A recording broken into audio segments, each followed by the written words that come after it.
Instagram খুললেই দেখি সবাই এই জিনিসটা বানাইতেছে, এত এত ভাইরাল হয়েছে এই জিনিস।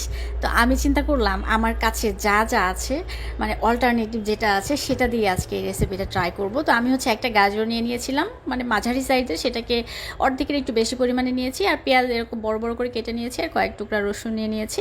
তো এটা পরিমাণ। এখানে আমার প্রায় 600 গ্রামের মতো চিকেনের ব্রেস্ট পিস আছে। তো চিকেন ব্রেস্ট পিসের সাথে বাকি সবগুলো উপকরণ দিয়ে দিলাম।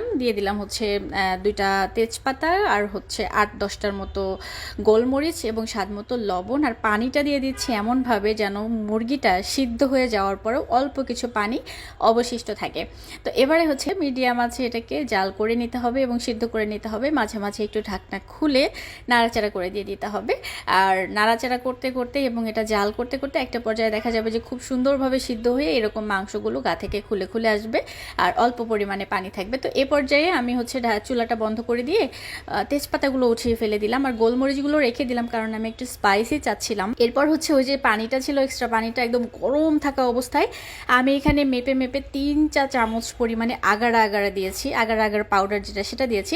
বেসিক্যালি এখানে এই রেসিপিতে জিলাটিন ব্যবহার করা হয়েছিল, হালাল যে জিলাটিন। আপনারা যদি জিলাটিন ঘরে থাকে 6 চামচের মতো দিয়ে দিবেন, কারণ এখানে একটু বেশি পরিমাণেই লাগে। এই আগাড়া কিংবা জিলাটিন, এটা কিন্তু একদম পানিটা গরম থাকা অবস্থায় মেশাতে হবে।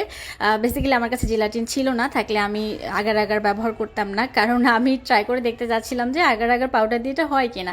তো যাই হোক, এরপর চিকেনটা এরকম আমি চামচের সাহায্যে এরকম ঝুরা করে নিয়ে নিলাম, হাড়গুলো ফেলে দিলাম। আর এখন ওই যে সবজিগুলো ছিল সেগুলো দিয়ে দিলাম ব্লেন্ডার জারের মধ্যে। তারপর গোলমরিচটা তো রেখে দিয়েছিলাম, আমি একটু স্পাইসি চাচ্ছি এই জন্য। আর ওই যে পানিটা মিশিয়ে রেখেছিলাম আগার পাউডার দিয়ে, সেটা দিয়ে দিয়েছি। আর একটুখানি দিয়ে দিয়েছি দারুচিনি পাউডার। এখানে জিরা গুঁড়ো ব্যবহার করতে পারেন, আমি একটু ফুড কালার ব্যবহার করেছি। বেসিক্যালি এখানে বিটরুট ব্যবহার করা হয়েছিল মেইন রেসিপিতে। তারপর সব কিছু ব্লেন্ড করে নিতে হবে। ব্লেন্ড করে নেওয়ার পর এরকম কনসিস্টেন্সি আসবে। আর একটু ঠিক হলে আরও ভালো হয়, আমারটা একটু লিকুইডই হয়ে গেছে কারণ পানি একটু বেশি ছিল। এবারে এরকম একটা বোতল নিয়ে নিতে হবে।